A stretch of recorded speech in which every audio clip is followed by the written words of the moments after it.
Nah, Assalamualaikum warahmatullahi wabarakatuh.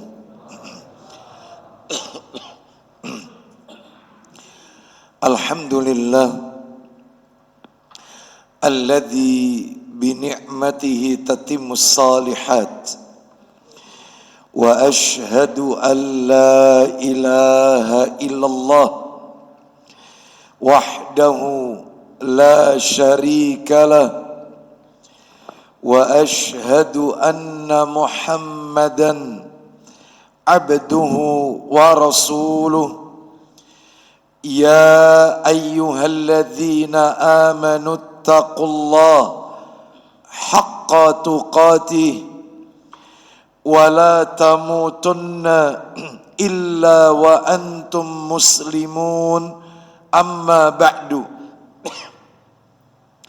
fa inna asdaqal hadisi kitabullah wa khairal hadi hadi Muhammadin sallallahu alaihi wasallam wa syarral umuri muhdatsatuha wa kullu muhdatsatin bid'ah wa kullu bid'atin dhalalah wa kullu dhalalatin finnar.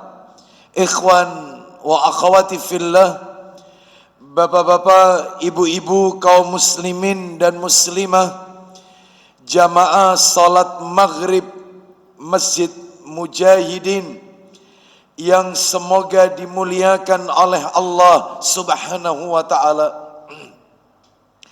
Tidak ada kata yang patut kita ucapkan di malam hari ini melainkan rasa syukur kita kepada Allah Tabaraka wa ta'ala atas segala karunia nikmat yang telah Allah berikan kepada kita.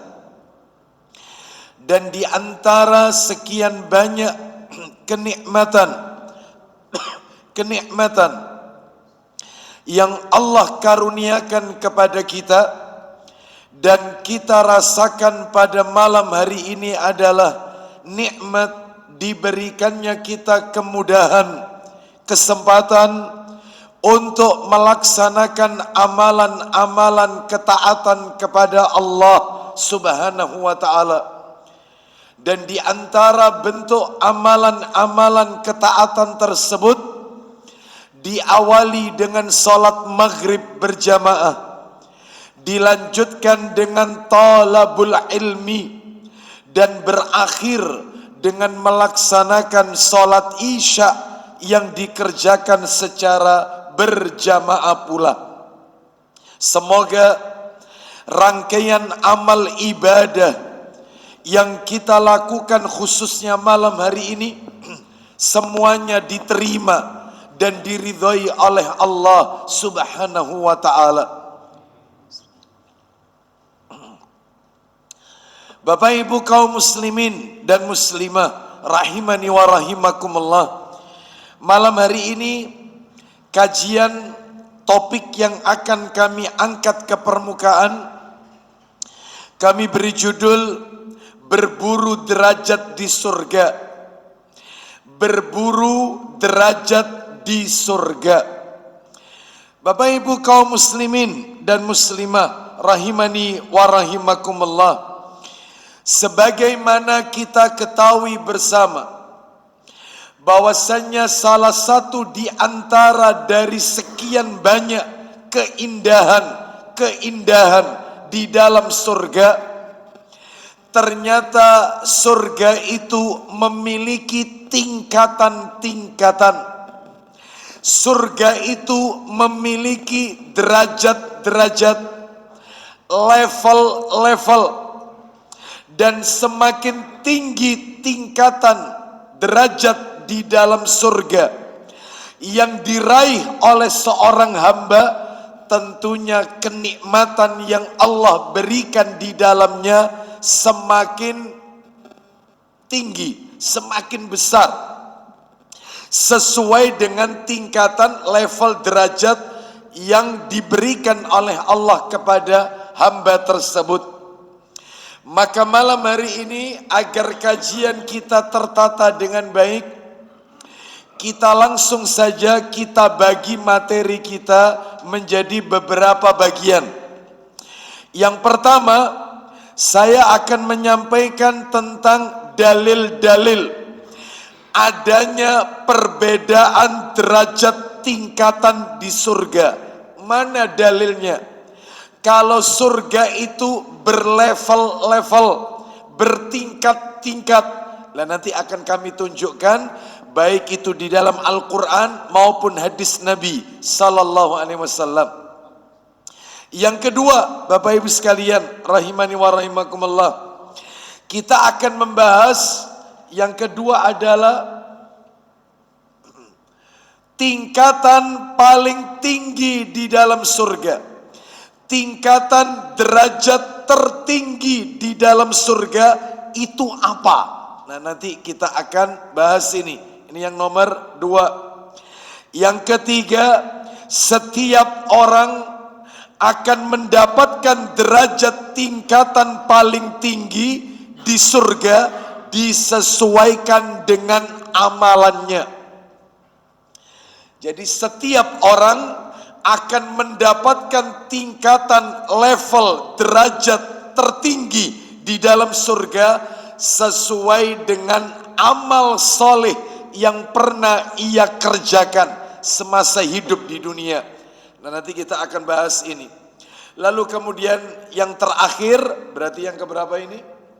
Yang keempat adalah amalan-amalan. Nah, ini yang agak panjang nanti. Amalan-amalan yang dapat mengangkat derajat tingkatan level seorang hamba kelak di hari kiamat di surga Allah Azza wa Jalla. Apa amalannya yang bisa mengangkat derajat, yaitu di dalam surga sampai ke level tertinggi? Kami akan sebutkan nanti amalan-amalannya berdasarkan dalil dalam Al-Quran dan sunnah Nabi Sallallahu Alaihi Wasallam. Baik Bapak Ibu sekalian, kita awali yang pertama lebih dahulu. Dalil-dalil adanya perbedaan derajat tingkatan level di dalam surga. Mana dalilnya? Kalau surga itu berlevel-level, bertingkat-tingkat. Mari kita dengarkan firman Allah di dalam Al-Quran, suratnya An-Nisa, surat yang keempat An-Nisa, ayatnya yang ke-95 dan 96. An-Nisa 95 dan 96. Allah Ta'ala berfirman, لا يستوي القاعدون من المؤمنين غير أولي الضرر والمجاهدون في سبيل الله بأموالهم وأنفسهم فضل الله المجاهدين بأموالهم وأنفسهم على القاعدين درجة وكلا وعد الله الحسنى وفضل الله المجاهدين على القاعدين أجرا عظيما درجات منه ومغفرة ورحمة وكان الله غفورا رحيما. Silakan. Tidaklah sama antara orang yang beriman, yang duduk, yang tidak ikut berperang tanpa mempunyai uzur atau halangan, dengan orang yang berjihad di jalan Allah dengan harta dan jiwanya. Allah sudah memulai ayatnya. Tidak sama orang yang beriman, yang duduk tidak turut berperang tanpa memiliki uzur atau halangan, dengan orang yang berjihad di jalan Allah dengan harta dan jiwanya. Enggak sama dua orang ini. Lanjut. Allah melebihkan derajat orang-orang yang berjihad dengan harta dan jiwanya di atas. Allah memberikan derajat, Allah melebihkan derajat orang-orang yang berjihad dengan harta dan jiwanya atas orang yang duduk tidak ikut berperang tanpa halangan. Yang ikut perang dengan yang tidak berperang, derajatnya di surga beda levelnya. Lanjut, teruskan. Allah menjanjikan kepada masing-masing Allah menjanjikan pahala yang baik, yaitu surga, dan Allah melebihkan orang-orang yang berjihad atas orang-orang yang duduk dengan pahala yang besar. Lanjut, terakhir 95-nya. Yaitu beberapa derajat daripadanya serta yaitu beberapa derajat daripadanya serta ampunan dan rahmat. Allah Maha Pengampun, Maha Penyayang. Jelas sekali di dalam ayat yang terakhir ini 96, yaitu beberapa derajat daripadanya serta ampunan dan rahmat. Allah Maha Pengampun, Maha Penyayang. Siapa yang diberikan oleh Allah beberapa derajat, ampunan dan rahmat? Mereka yang disebut di ayat yang ke-95. Mereka yang berjihad di jalan Allah dengan harta dan jiwanya. Ini menunjukkan bukti kepada kita bahwasannya surga itu memiliki beberapa derajat, bertingkat-tingkat. Kita dengarkan satu dalil lagi, hadis Nabi, supaya tambah jelas. Coba dibuka kitab Sahih Targhib wa Tarhib. Nomor hadisnya 3710, jilid 6. Sahih Targhib wa Tarhib. Nomornya 3710, 3710. Dari Abu Hurairah radhiyallahu anhu, dia berkata, Nabi sallallahu alaihi wasallam bersabda, fil jannati mi'atu darajatin ma baina kulli darajataini masiratu khamsi mi'ati amin. Masya Allah, silakan. Dari Abu Hurairah radhiyallahu an juga dia mengatakan, Rasulullah sallallahu alaihi wasallam bersabda, Isi sabdanya, di dalam surga terdapat 100 tingkatan. di dalam surga terdapat 100 derajat, 100 tingkat, 100 level. Itu baru satu surga. Padahal surga itu kan banyak, Bapak Ibu sekalian, nama-namanya.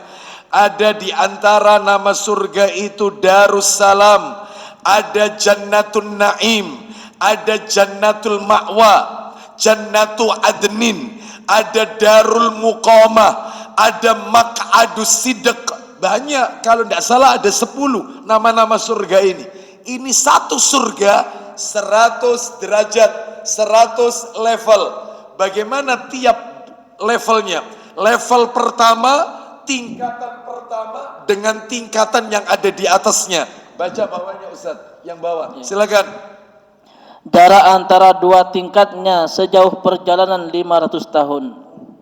Jarak di antara level ke level seperti orang yang melakukan perjalanan 500 tahun, Bapak Ibu. Ini satu surga. Oh, berarti luas surga ini. Ya, itulah kekuasaan Allah Azza wa Jalla. Bapak Ibu sekalian, rahimani wa rahimakumullah. Ya, ini kita belum berbicara tentang kursi Allah. Di dalam ayat kursi kan jelas, wasi'a kursiyuhus samawati wal ard. Luas kursinya Allah itu 7 langit, samawati, langitnya bukan satu, lebih dari satu, wal ard, dan bumi. Luas kursinya Allah. Ini belum berbicara arsnya Allah, belum itu. Ya. Oleh karena itu inilah kekuasaan Allah Azza wa Jalla. Malaikat ciptaannya saja, yaitu Jibril, malaikat Jibril, malaikat terbesar, yang kata Nabi Jibril memiliki 600 sayap. Satu sayapnya apabila dikepakkan, maka langit dan bumi ini penuh dengan sayapnya. Itu satu sayap, ini 600 jumlahnya. Lah kalau makhluknya sebesar ini, lalu bagaimana dengan Sang Khalik? Allahu Akbar, Allah Maha Besar. Ini baru surga, ya, belum neraka ini, belum kemudian yang lain. Baik, berarti sudah kita pahami di surga ada level, ada tingkatan, ada derajat. Jumlahnya 100 tingkatan, dan tiap tingkatan seperti orang melakukan perjalanan 500 tahun perjalanan. Baik, sekarang materi yang nomor 2. Materi yang kedua adalah derajat atau tingkatan paling tinggi di surga. Di mana itu? Mari kita dengarkan Bapak Ibu hadis Nabi sallallahu alaihi wasallam. Tingkatan derajat level tertinggi di dalam surga itu di mana? Bisa dilihat di dalam hadis riwayat Tirmidzi. Iya, nggak ada ya Tirmidzi ya. Saya carikan di punya saya ini aja. Yang sudah di-download. Tirmidzi hadis nomor 2531. Tirmidzi nomor 2531 dari Ubadah bin As-Samit radhiyallahu an. Dia berkata, Nabi sallallahu alaihi wasallam bersabda, silakan Ustaz. Di surga ada 100 tingkat. Dari mana dulu hadisnya? Dibaca dari Ubadah, silakan. Telah menceritakan kepada kami Abdullah bin Abdurrahman. Nama orang terakhir aja di situ ada Ubadah bin As-Samit, silakan. Ubadah bin As-Samit Rasulullah sallallahu alaihi wasallam. Dari Ubadah bin As-Samit radhiyallahu an, lalu dia berkata, Rasulullah sallallahu alaihi wasallam bersabda. Ulang lagi Ustaz. Dari Ubadah bin As-Samit radhiyallahu an, Rasulullah sallallahu alaihi wasallam bersabda. Isinya. Di surga ada 100 tingkat. Jelas ya, diulang lagi tadi. Di surga terdapat 100 level, 100 tingkat. Lanjut. Jarak antara masing-masing tingkat seperti antara bumi dan langit.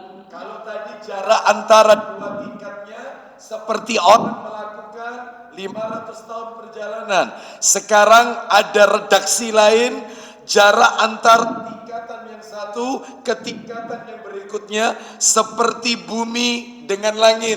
Masya Allah. Terus lanjut. Dan Firdaus adalah surga tertinggi. Firdaus wal firdausu a'laha darajatan wa minha takhrujul anhar al-arba'ah wal arsyu min fawqiha. Silakan ulang lagi. Dan Firdaus adalah surga tertinggi. Firdaus adalah level tingkatan di surga yang paling tinggi. Lanjut. Darinya 4 sungai surga memancar. Stop. Di dalam Firdaus ada 4 sungai yang memancar. Dalam redaksi yang lain ada lagi yang lebih lengkap. Di antara 4 sungai tersebut adalah sungai madu, sungai susu, sungai khamr, sungai air, yang semuanya mengalir ke surga-surga yang ada di bawahnya. Sumbernya di Firdaus ini, 4 ini mengalir ke surga-surga yang ada di bawahnya. Terus lanjut.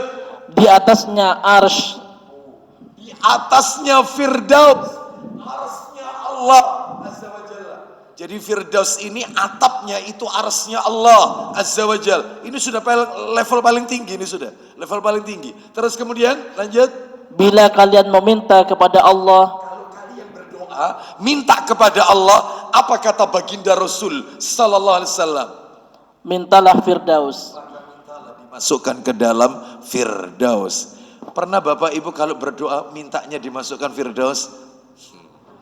Sudahlah Ustaz, gak usah mulu-mulu. Ya di emperan surga wis, alhamdulillah. Daripada gak masuk surga Ustaz, ya daripada kita gak masuk surga, gak apa-apa meskipun surga paling bawah, level bawah, ya emperan, teras, gak apa-apa. Yang penting gak masuk neraka. Jangan Bapak Ibu. Kita ini harus optimis, jangan pesimis. Wong Nabi sendiri yang membimbing kita. Kalau kalian meminta, jangan yang level rendah. Sekalian aja minta Firdaus, level paling tinggi. Berarti Nabi mengajarkan kita optimis, bukan pesimis. Baik, lah nanti ada amalan-amalannya. Bapak Ibu sekalian rahimani wa rahimakumullah, kalau Bapak Ibu pengen tahu siapakah orang-orang yang akan menempati di dalam Firdaus level tertinggi ini, maka jawabannya cuman ada 6 golongan manusia Bapak Ibu. Hanya 6 tipe manusia, 6 golongan manusia. Yang 6-6-nya ini nanti Bapak Ibu baca sendiri di rumah. 6 golongan manusia ini ada di surat Al-Mu'minun ayat 1 sampai ayat 11. Ya, ada di situ. Qad aflahal mu'minun alladzina hum fi salatihim khashi'un. Orang yang sholatnya khusyuk. Walladzina anil lagwi mu'ridun. Orang-orang yang menjauhkan diri dari perkataan dan perbuatan yang sia-sia. Ada 6 ini, 6 golongan. Semuanya ada di surat Al-Mu'minun ayat 1 sampai ayat 11. Nanti dibaca sendiri. Sekarang kita lanjutkan materi kita nih. Sekarang materi nomor 3. Ya. Jadi derajat tertinggi Firdaus, derajat tertinggi. Surga ada berapa level? 100. Baik, sekarang kita bahas yang nomor 3. Setiap orang akan mendapatkan derajat tingkatan level paling tinggi di surga sesuai dengan amalannya. Saya yakin Bapak Ibu dalam hati pasti bertanya, loh Ustadz, katanya orang masuk surga itu karena rahmatnya Allah, bukan karena amalan. Orang masuk surga itu katanya karena rahmatnya Allah. Mari kita dengarkan, apa benar? Coba dibuka, yaitu di dalam Al-Quran. Coba dibuka suratnya. Tapi saya masih. Ya. Quran surat nomor, kita lihat sekarang Quran surat nomor 16. Coba surat 16 An-Nahl. Surat 16 An-Nahl, ayatnya ayat 32. An-Nahl 32. Kita dengarkan, orang masuk surga itu karena rahmatnya Allah atau karena amalannya? Kita dengarkan, Allah berfirman, الذين تتوفاهم الملائكة طيبين يقولون سلام عليكم ادخلوا الجنة بما كنتم تعملون. Silakan Ustaz. Yaitu orang yang ketika diwafatkan oleh para malaikat dalam keadaan baik. Ulang lagi, orang yang diwafatkan yaitu orang yang ketika diwafatkan oleh para malaikat dalam keadaan baik. Orang-orang yang diwafatkan oleh para malaikat dalam keadaan baik, berarti husnul khatimah, mati dalam keadaan baik. Lanjut. Para malaikat mengatakan kepada mereka, Apa kata para malaikat kepada mereka yang mati husnul khatimah? Silakan. Salamun alaikum. Salamun alaikum. Terus. Masuklah ke dalam surga karena apa yang telah kamu kerjakan. Masuklah kamu ke dalam surga atas apa yang telah kamu kerjakan. Karena rahmatnya Allah atau karena amal perbuatan? Coba dibuka lagi dalam Al-Quran surat nomor 43 Az-Zukhruf. Kita lihat surat nomor 43 Az-Zukhruf. Ayatnya ayat yang ke-72. Az-Zukhruf ayat 72. Allah berfirman surat 43 ayat 72. Allah berfirman, وَتِلْكَ الْجَنَّةُ الَّتِي أُورِثْتُمُوهَا بِمَا كُنْتُمْ تَعْمَلُونَ. Silakan. Di dalam surga itu terdapat banyak buah dan itulah surga yang diwariskan kepada kamu karena perbuatan yang telah kamu kerjakan. Itulah surga yang telah diwariskan kepada kalian atas apa yang dahulu kalian kerjakan. Masuk surga karena amal atau rahmat? Sekali lagi, tolong dibuka Sahih Muslim. Sahih Muslimnya, nomornya di belakang. Tolong dibuka Sahih Muslim, nomornya 2414. 2414 dari sahabat Jabir ibni Abdullah radhiyallahu an. Silakan 2414. Silakan. Ketemu? Nah, baca Ustaz. Dari Jabir, silakan. Dari Jabir radhiyallahu an, katanya dia mendengar Nabi sallallahu alaihi wasallam bersabda, Isinya bukan amal seseorang yang memasukkannya ke surga, bukan amal seseorang yang memasukkannya ke surga, bukan amal yang memasukkan seseorang ke surga, terus atau melepaskannya dari neraka. Termasuk juga aku, akan tetapi ialah semata-mata rahmat Allah Subhanahu wa taala belaka. yang memasukkan orang ke surga adalah karena rahmatnya Allah. Panjenengan bilang kok amal tadi? Ustaz, ayat Quran mengatakan amal perbuatan, hadis Nabi mengatakan rahmatnya Allah. Kok kontradiktif? Enggak. Kok bertentangan, bertabrakan? Enggak. Hanya kita saja yang belum mampu mengetahui hikmah di balik itu. Terus gimana cara meluruskan ini? Quran mengatakan amal perbuatan, hadis Nabi mengatakan rahmat. Gimana mengkompromikan dua hal yang berseberangan ini? Caranya gampang.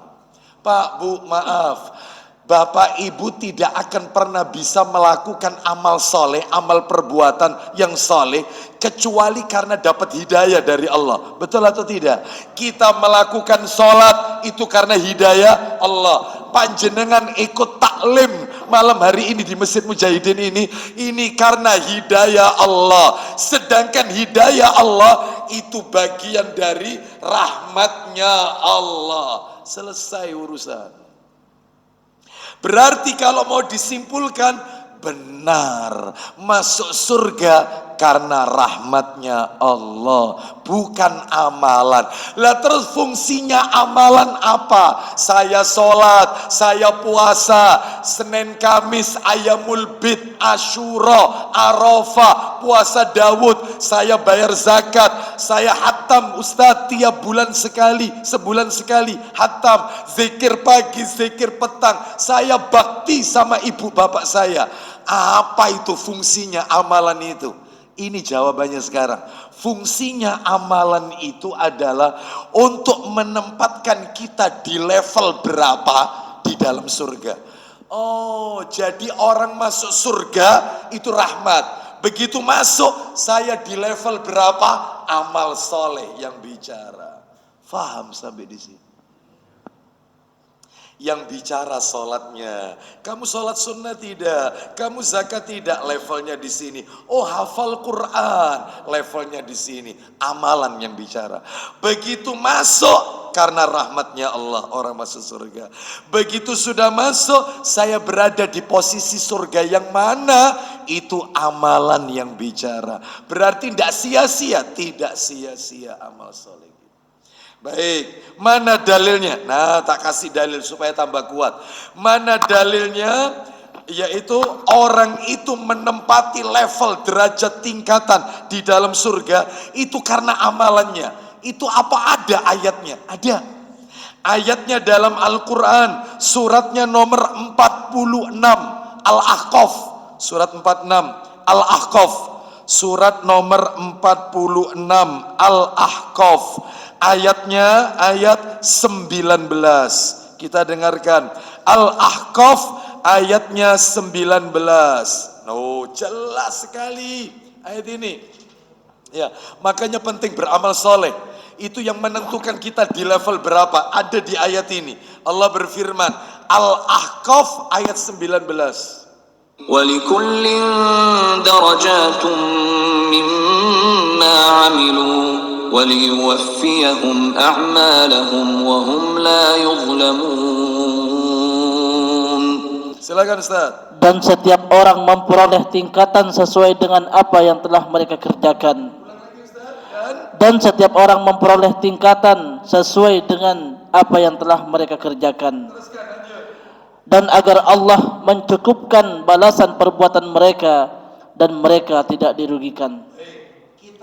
Saya bacakan redaksi lain, terjemahan lain. Begini, kalau terjemahan lain, mungkin Bapak Ibu yang punya terjemahan lain mungkin sama dengan punya saya. Begini terjemahannya.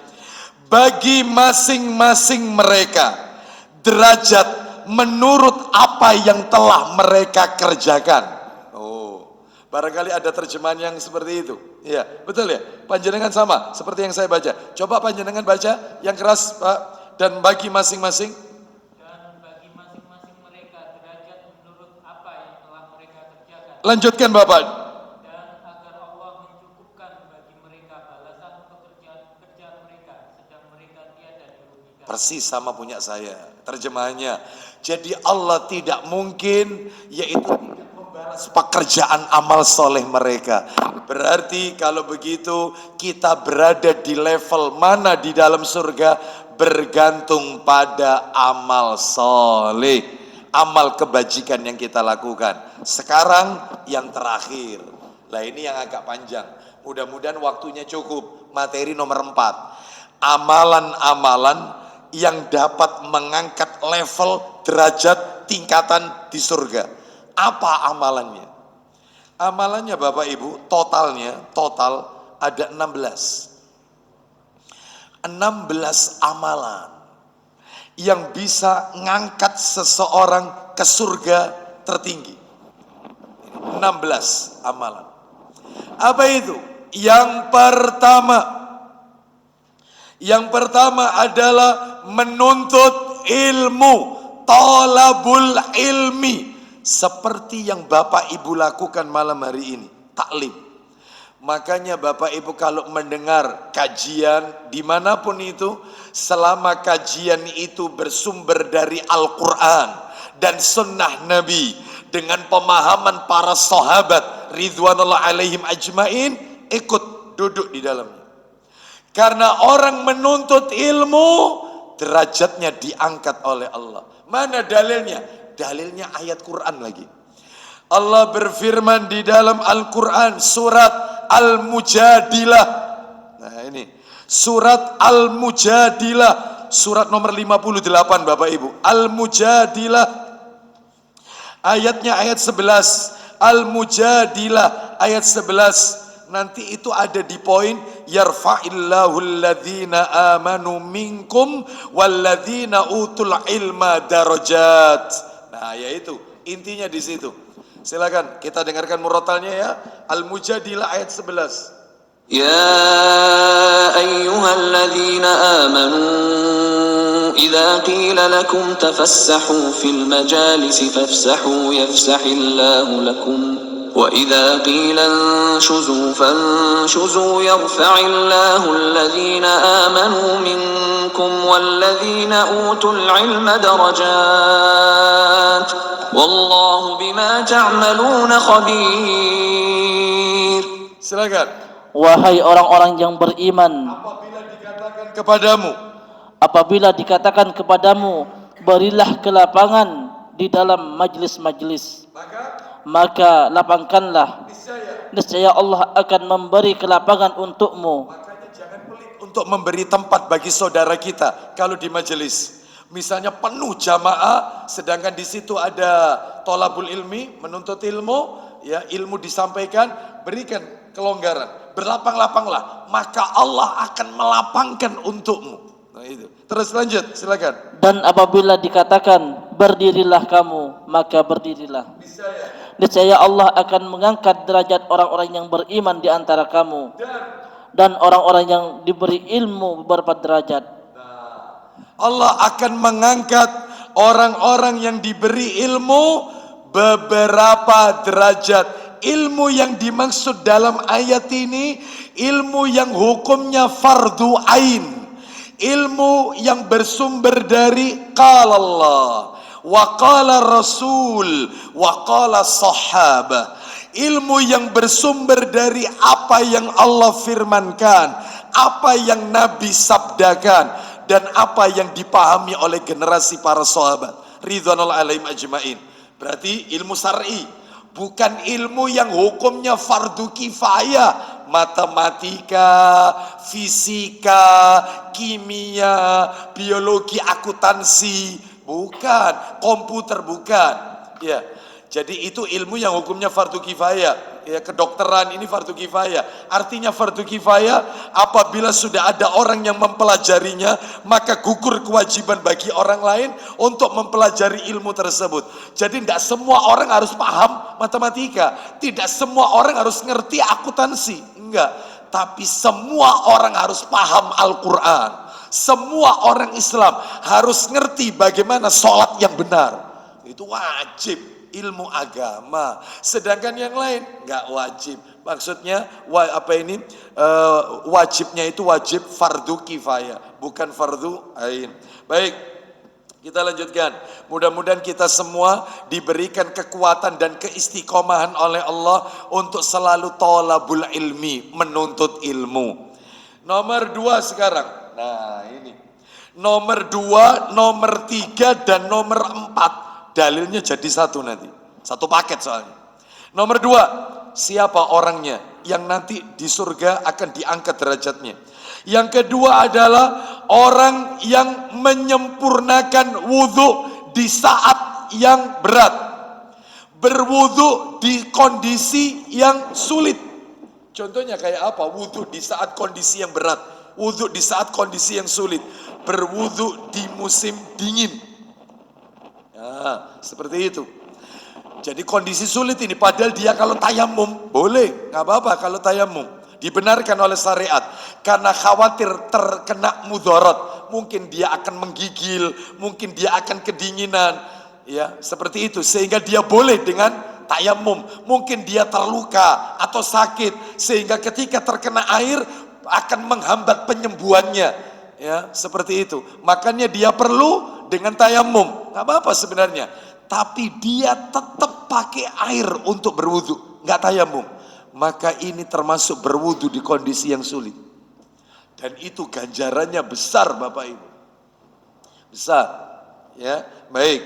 Itu nomor 2 ya. Nomor 3 nih, nomor 3. Orang yang banyak melangkahkan kaki menuju masjid.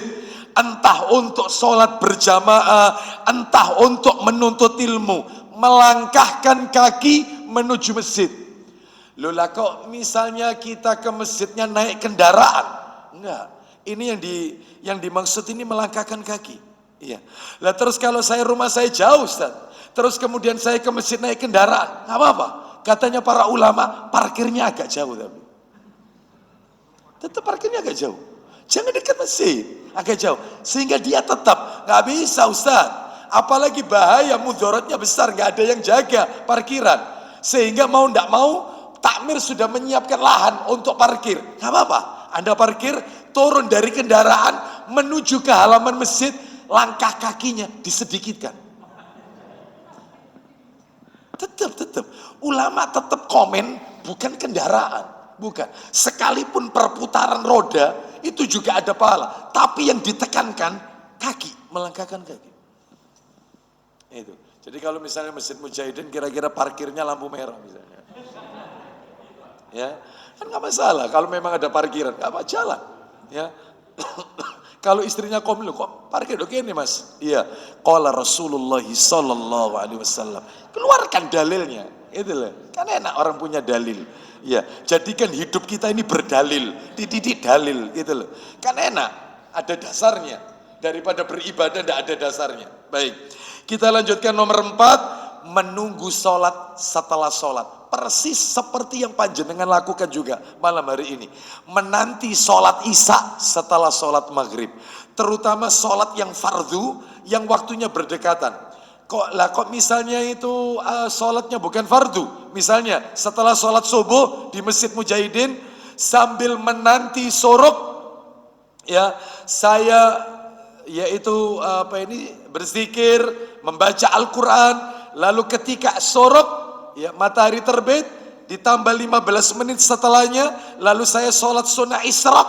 Apakah itu termasuk kategori ini? Menunggu sholat setelah sholat? Enggak masuk. Yang masuk itu adalah 2 sholat fardu. Menunggu sholat fardu setelah sholat fardu. Ya, menunggu sholat maghrib setelah sholat asar. Menunggu sholat isya setelah sholat maghrib. Persis yang kita lakukan malam hari ini. Itu ngangkat derajat itu. Baik, saya teruskan dikit, setelah itu kumandang adzan isya. Mana dalilnya? Nomor 2, nomor 3, dan nomor 4. Silakan Ustaz. Sahih Targhib wa Tarhib jilid 1. Jilid 1, nomornya 310. Nomornya 310. An Abi Hurairah radhiyallahu an qala Rasulullah sallallahu alaihi wasallam, ala adullukum ala ma yamhullahu bihil khataya wa yarfa'u bihid darajat. Qalu bala ya Rasulullah. Silakan. Dari Abu Hurairah radhiyallahu an bahwa Rasulullah sallallahu alaihi wasallam bersabda, maukah kalian untuk aku tunjukkan sesuatu yang dengannya Allah menghapus dosa-dosa dan mengangkat derajat? Silakan, apa kata para sahabat? Mereka menjawab, tentu wahai Rasulullah. Apa itu amalannya? Silakan. Rasulullah sallallahu alaihi wasallam bersabda, Wudu'i alal makarih. Silakan. menyempurnakan wudhu dalam keadaan yang dibenci. Dalam keadaan sulit, dalam kondisi berat. Contohnya berwudhu di musim dingin. Nih ya, mestinya tayamum boleh. Sebagaimana Nabi sallallahu alaihi wasallam pernah, mohon maaf karena ilmu harus saya sampaikan. Nabi pernah setelah melakukan jima, hubungan intim, maka Nabi tidak berwudhu. Kan Nabi pernah mengatakan setelah jima, jika kita ingin melanjutkan tidur atau ingin menyentuh makanan, maka wudhu lebih dahulu, sekalipun belum mandi besar. Wudhu kalau mau melanjutkan tidur. Ini Nabi ketika beliau akan melanjutkan tidur, beliau tidak berwudhu. Beliau tempelkan kedua tangannya ke dinding, lalu Nabi tayamum dan Nabi tidur. Kenapa? Disebutkan oleh Aisyah radhiyallahu anhuma, karena saat itu kondisi kota Madinah dingin. Nabi memilih tayamum. Sebenarnya nggak apa-apa tayamum. Tapi kalau ada orang dia tetap nekat pakai air wudhu, oh itu pahalanya besar. Asalkan tidak menimbulkan mudarat ya. Ini namanya berwudhu di saat yang sulit. Ya, berwudhu di saat yang sulit. Ya, seperti jamaah kita beberapa waktu yang lalu sebelum pandemi sempat, yaitu ketika melaksanakan ibadah umrahnya plus Palestina. Waktu itu bulan Desember. Bulan Desember Palestina luar biasa dinginnya. Mulai dari pesawat turun di Jordan itu sudah dingin. Masuk Palestina tambah dingin. Itu mereka ingin menerapkan hadis Nabi ini. Wudhu itu kumur tok, nggak bisa itu. Udah. Jadi kaku, jadi seperti sampai ada yang mimisan, ya. Sampai ada yang nggak kuat, luar biasa dinginnya. Ya, kita lihat di HP itu berapa derajat sini? 0, 1 atau 2 derajat. Wih, ini belum minus ini, belum minus. Seperti itu dinginnya.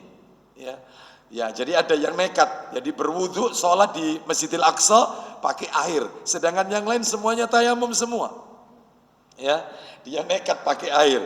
Ya nggak apa-apa kalau memang kuat. Ya, karena fadilahnya memang besar. Terus yang nomor 2, apalagi disebutkan kata Nabi, wa kasratul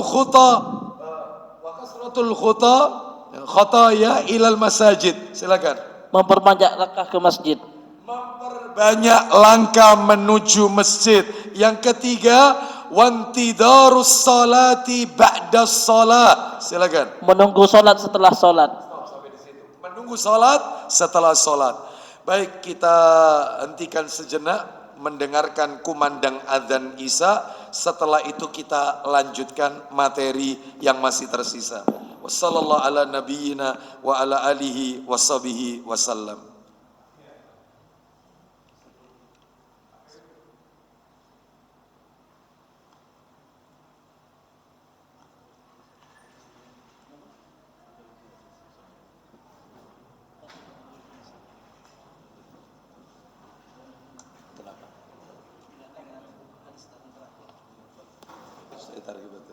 Allahu Akbar, Allahu Akbar, Allahu Akbar, Allahu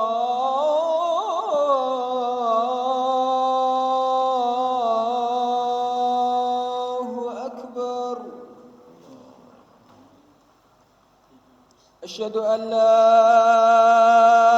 ilaha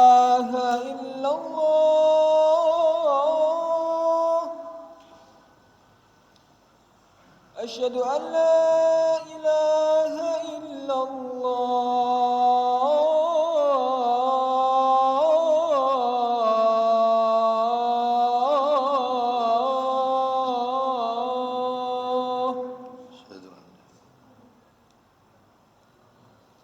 أشهد أن محمد رسول الله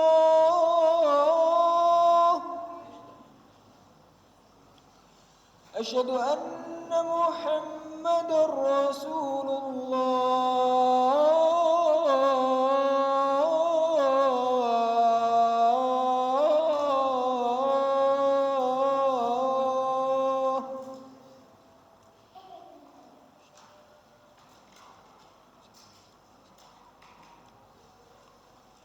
حي على الصلاة حي على الصلاة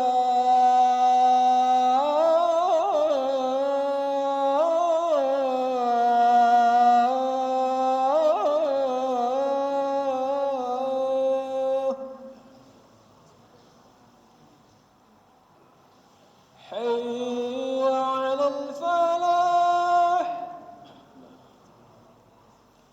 حي على الفلاح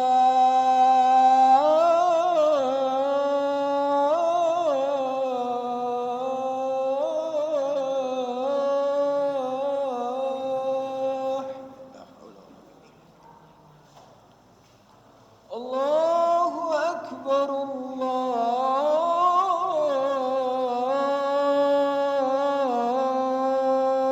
الله أكبر لا إله إلا الله لا إله إلا الله وأنا أشهد أن لا إله إلا الله اللهم صل على محمد رضيت بالله ربا اللهم صل على محمد اللهم بارك على محمد اللهم ارض هذه دعوة التامة Alhamdulillah wassalatu wassalamu ala rasulillah wa ba'd. Kita lanjutkan Bapak Ibu yang nomor 5. Yang kelima, dengan alokasi waktu yang ada saja. Yang kelima adalah memperbanyak sujud. Memperbanyak sujud. Yang dimaksud dengan memperbanyak sujud bukan sujud sahwi, sujud tilawah, sujud syukur, bukan sujud karena lupa, sujud karena mendengarkan ayat-ayat yang memerintahkan kita sujud, yaitu as-sajdah di dalam Al-Quran, atau sujud karena mensyukuri nikmat Allah, bukan.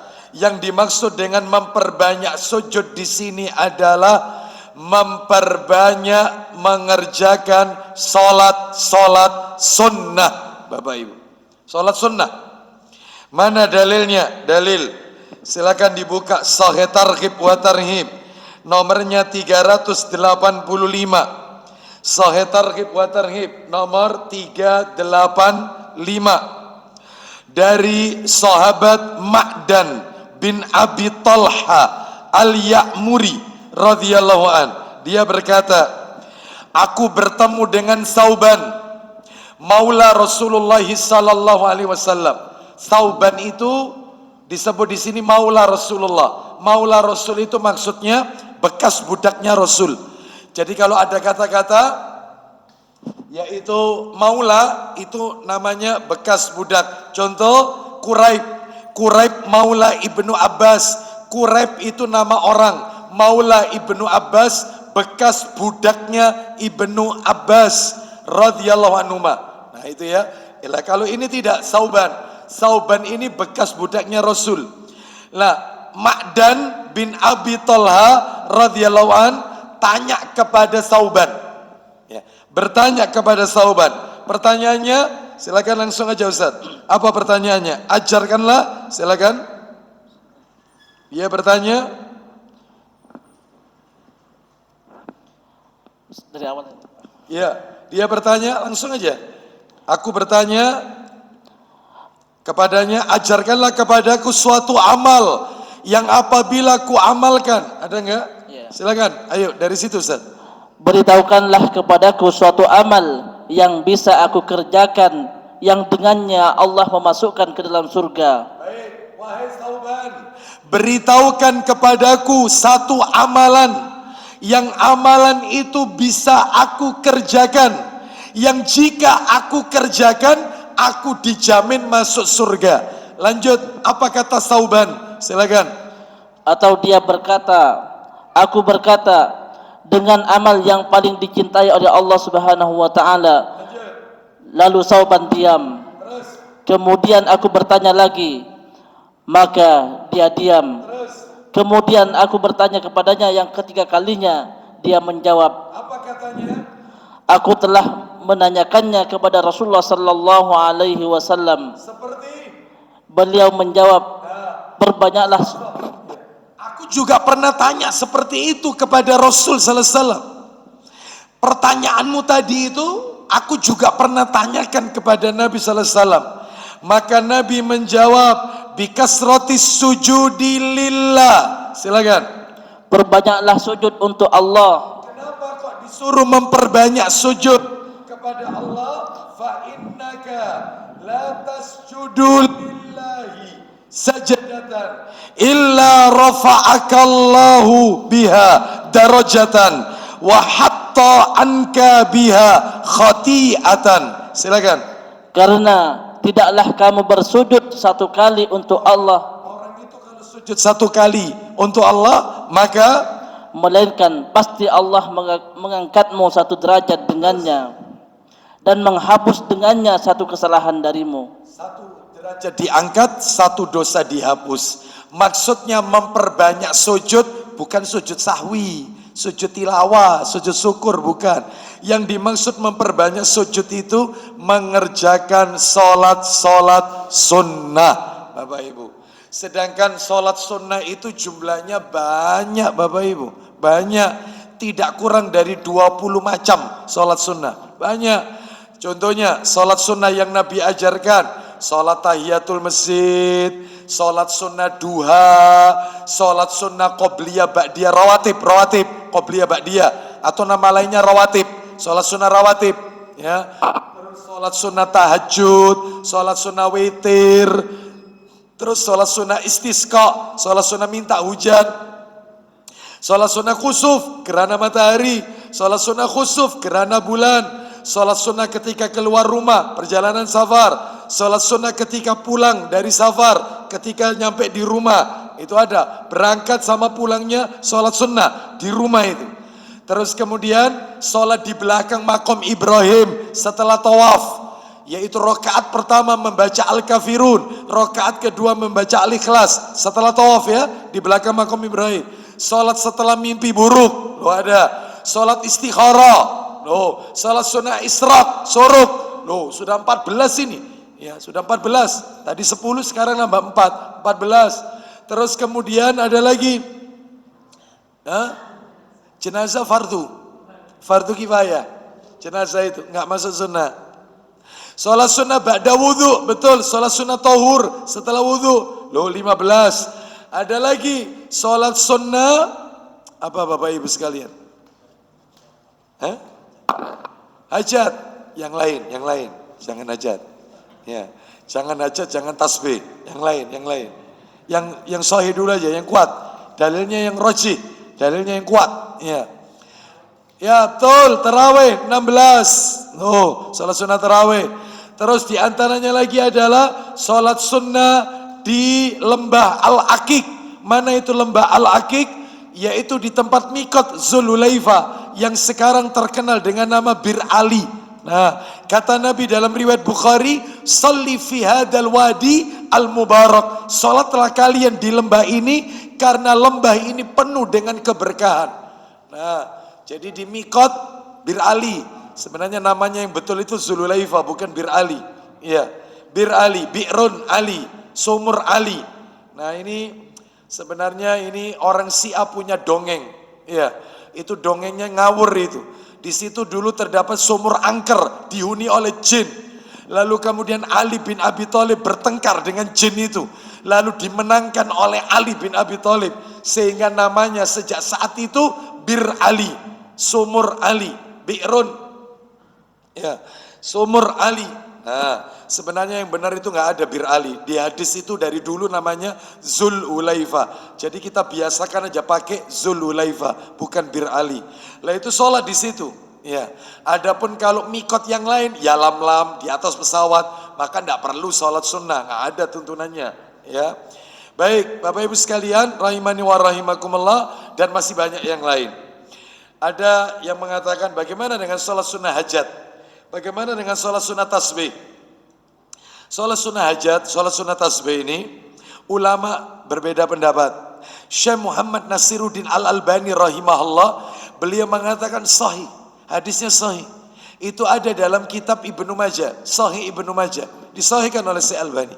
Tapi ulama yang lain ya mengatakan seperti Syekh bin Baz rahimahullah, Syekh Utsaimin rahimahullah mengatakan hadisnya bermasalah. Sehingga gimana ini? Ada yang sahih, ada yang tidak. Ada sebagian ulama yang ngambil jalan tengah. Lakukan sekali seumur hidup. Setelah itu jangan lakukan lagi. Sekali aja seumur hidup. Lakukan sekali, setelah itu jangan. Cari yang lain, sholat sunnah yang lain aja. Karena memang dalilnya diperselisihkan. Polemik, dalilnya polemik. Sanadnya. Baik. Sehingga sekali lakukan dan jangan dilakukan lagi. Jangan dijadikan rutin. Jangan. Seumur hidup sekali aja. Sudah. Seperti itu. Sholat sunnah hajat dan sholat sunnah tasbih. Ya. Kalau saya tidak melakukan, nggak apa-apa. Karena memang ada ulama yang mengatakan dalilnya yaitu tidak sahih. Wallahu alam wa bishawab. Kita lanjutkan. Lakukan yang sahih saja. Kita lanjutkan sekarang yang nomor 6. Merapatkan shaf. Merapatkan shaf ketika sholat berjamaah, mengangkat derajat. Merapatkan shaf. Ya. Mana dalilnya? Ayo dibuka. Ini yang terakhir ya, karena waktunya saya tutup sampai 6 aja. Silakan dibuka Sahih Targhib wa Tarhib nomor jilid 1 Ustaz. Nomornya belakang sendiri. Ya. 505. Nomor 505. Sahih Targhib wa Tarhib nomor 505. Dari Aisyah radhiyallahu anhuma, dia berkata Rasulullah sallallahu alaihi wasallam bersabda, "Man sadda furjatan rafa'ahu Allahu biha darajatan wa bana lahu baitan fil jannah." Silakan. Dari Aisyah radhiyallahu anha, dia berkata, Rasulullah sallallahu alaihi wasallam bersabda, barang siapa menutup celah kosong dalam shaf, Menutup celah kosong dalam shaf berarti merapatkan shaf, rapat, tidak ada celah. Lanjut. maka Allah mengangkatnya satu derajat dengannya dan membangunkan sebuah rumah di surga untuknya. Allah bangunkan sebuah rumah di surga untuknya. Bayangkan Bapak Ibu sekalian. Jadi shaf yang rapat itu mendapatkan tempat tinggal di dalam surga. Lah tempat tinggal di surga itu ada 4 Bapak Ibu. Harus diingat-ingat. Ada di dalam surga itu tempat tinggal itu namanya baitun. Baitun berarti rumah. Ada yang dapat rumah ada. Ada di dalam surga itu dapatnya bukan baitun, tetapi khiyamun. Khiyamun. Apa itu khiyamun? Khiyamun itu adalah kemah-kemah. Bapak Ibu jangan bayangkan kayak persami, kayak pramuka gitu. Ya, jangan, kemah. Dan ini kemah ini disebutkan dalam riwayat yang sahih dan itu ada di Quran. Ada orang itu nanti memasuki kemah-kemah. Itu kalau tidak salah di surat Ar-Rahman. Khiyamun, kemah. Kemah. Itu panjangnya kemah itu 60 mil. Terbuat dari mutiara-mutiara yakut. Bayangkan. Oh ya beda lah. Yang ketiga, ada yang nggak dapat baitun, nggak dapat khiyamun, tapi dapat yang ketiga. Apa itu? Ghuraf. Ghurafun. Apa itu? Kamar-kamar. Yang di bawahnya terdapat sungai-sungai yang mengalir.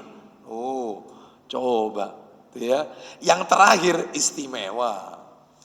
Yaitu tempat tinggal yang keempat di surga. Ada baitun, ada khiyamun, ada ghurafun. Yang keempat adalah kusurun. Kusur. itu di surat Al-Furqan itu. Kalau nggak salah ayat 30. Kalau nggak salah ayat 10 apa 30. Kusur, istana.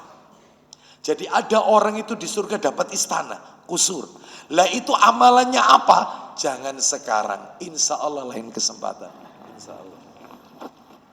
Kita kan belum tuntas membahas derajat level surga. Totalnya berapa mestinya? 16. Saya baru nyampaikan berapa? Kurang 10 poin, insya Allah kajian berikutnya. Insya Allah. Demikian yang bisa kami sampaikan, semoga menjadi tambahan ilmu yang bermanfaat. Mudah-mudahan Allah meridhai semua amal ibadah kita. Kita tutup. Wassallallahu ala nabiyyina wa ala alihi wa sahbihi wasallam. Subhanakallahumma wa bihamdika asyhadu an la ilaha illa anta astaghfiruka wa atubu ilaik. Wa akhiru da'wana anil hamdulillahi rabbil alamin. Assalamualaikum warahmatullahi wabarakatuh.